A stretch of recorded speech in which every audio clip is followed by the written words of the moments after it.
While I'm driving, been listening to podcasts, and it reminded me of stupid business models. I've made motovlogs before about stupid business interactions or business plans from companies, but this is from when I worked my first company I worked for out of college. It wasn't my department, but it was the same company. I was a field service engineer, and so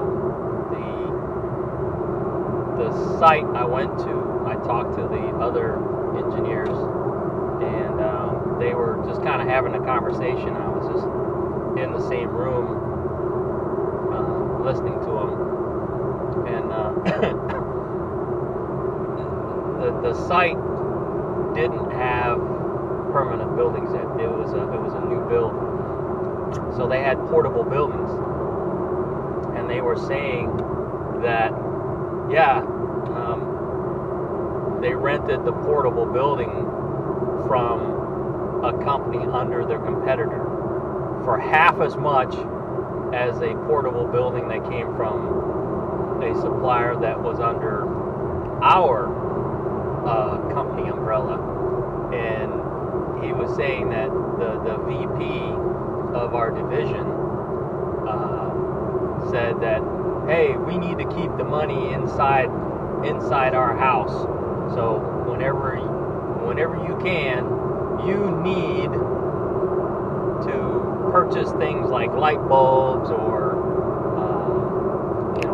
office equipment or whatever that falls under our corporate umbrella. Well, here's the problem. Every department has what's called a P&L, profit and loss, right? So the problem with that is, regardless of where you spend the money, right? If you spend the money on an internal, on a supplier that is under the corporate umbrella, and it's twice as much as if you spent money on the same thing from a competitor's supplier under a competitor's umbrella, it doesn't matter. Double the money is double the money out of your P&L.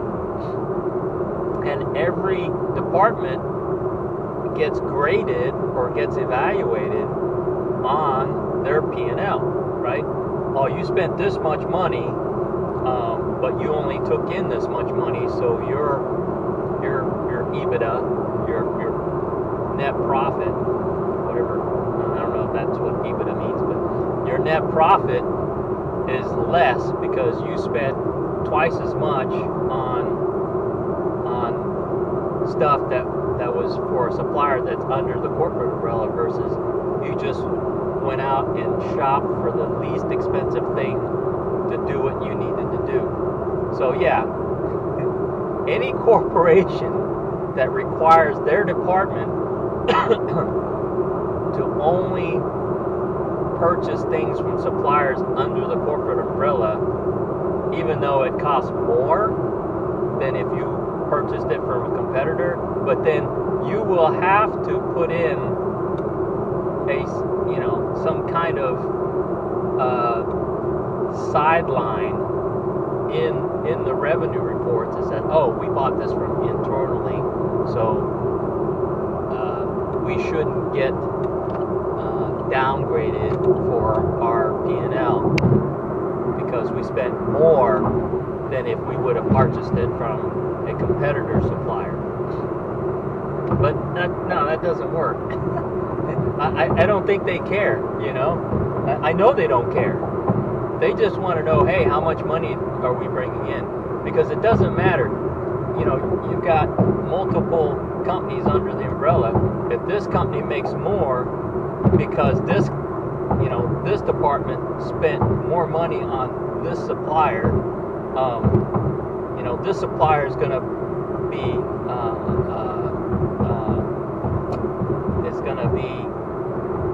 on the good side, and this supplier is going to be on the bad side because they spent more than they should have. Oh, you could have spent half as much if you ordered through here. Yeah, but that's under our competitor.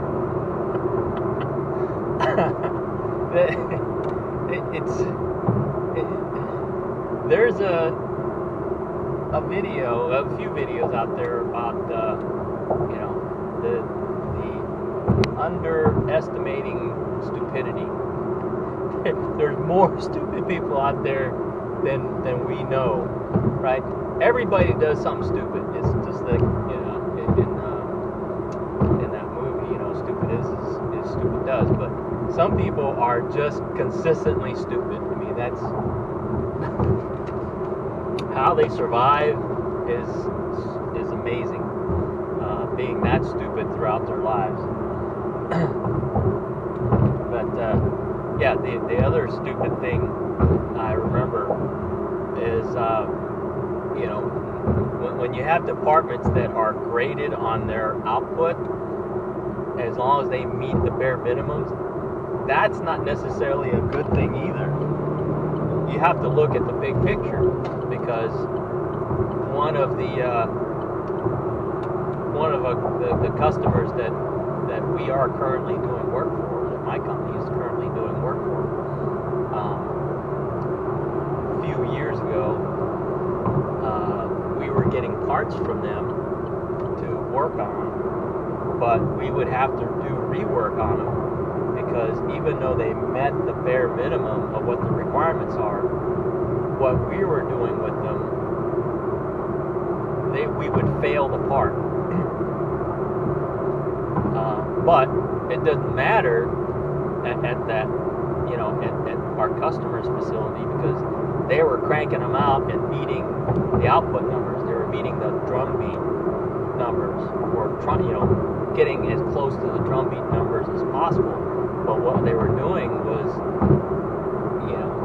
taking as many shortcuts as they can to just meet the bare minimum to make the widget acceptable to pass their requirement, to pass that department's requirement. But when you send it to a different department, it needs rework in order to smoothly go through. But hey, it doesn't matter. Hey, we're meeting our numbers, we're meeting the requirements, and if you want to make it transition well into the next department, you need to increase the requirements, right, or change the requirements. But they either didn't have people there to change the requirements, or it was too much work to change the requirements. So then it's like, okay, too much work here will save a lot more work down there, versus, yeah, we don't want to spend the work here, but we want to keep spending extra work downstream. But hey, it's not my problem, because I'm meeting my requirements, right? So it's kind of a malicious compliance deal. So yeah, they're called corporate silos. Each department is a silo. They're encased in their own requirements, and they don't care what happens outside their silo. As long as they meet their requirements, they're good to go. And so that's it's not corporate America. It's just corporate. Every company everywhere in the world has done that, is doing that. And then you have smart people that come in that say, hey, that's stupid, and they rearrange it to where silos aren't as intense anymore, and then they get promoted, and then the next executive that comes in could be a stupid person, and it's like, oh no, we need silos. So it's a vicious cycle. And again, my company I work for is not immune to it. No company is immune to it. Every company in the world, I think, has had that type of mentality. But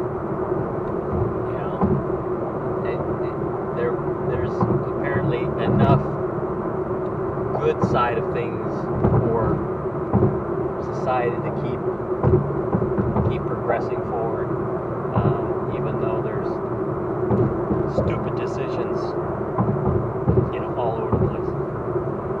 But anyway, that's all I got for that one. Later.